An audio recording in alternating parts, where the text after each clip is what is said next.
Hey, mga kabukid, another day, another work. Ngayon ang trabaho natin ay ito. Bibisita tayo ng ating in-spray na mangga noong 28. Ayan, mahaba na. Ayan, ang dami ng nalabas na bulaklak.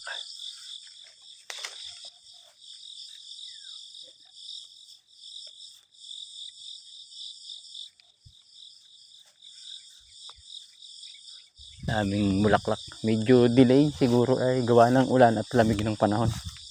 Pero maganda naman ang pinuputok, halos okay naman. Ayan, hindi nga lang katulad nung nakakatsyempo ng init ng panahon, bilis sumaba. Ayan, medyo mabagal talagang lumabas dahil yung mga puno may mga lubluban pa ng kalabaw. Siguro ay isa yan sa dahilan kung bakit mabagal ang paglabas ng bulaklak.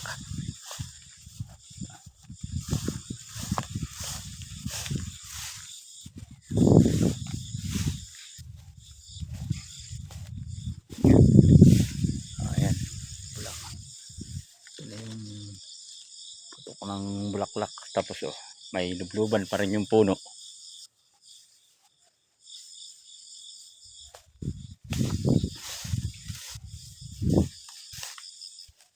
Ayan na. Ayan, may magaganda na ang mahaba na. Mga ilang araw pa at kitang kita na yan.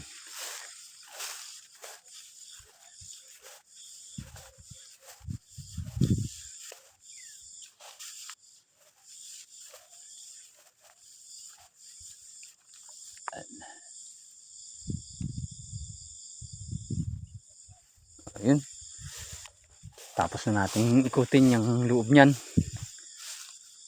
Uwi na tayo. Pag-ikot na tayo sa manggahan. Bali dalawang lugar ito, dito at saka doon sa may malapit sa bahay namin. Yung doon ay mahaba na rin, mas mabilis na mag-develop ang bulaklak kasi mas mainit yung lugar. Dito malamig sa lugar na to eh.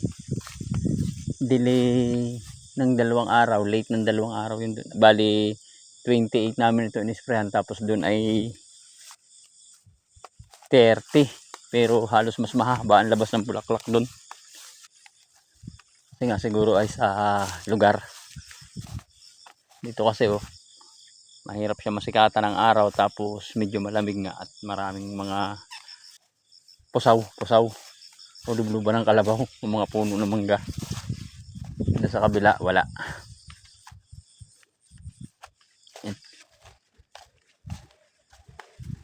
manggaan. Yan, ito naman yung mais, medyo malago na rin. Ay.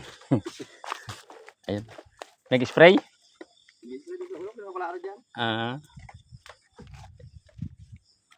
Farmers din nagkuha ng sprayer sa kanilang lugar.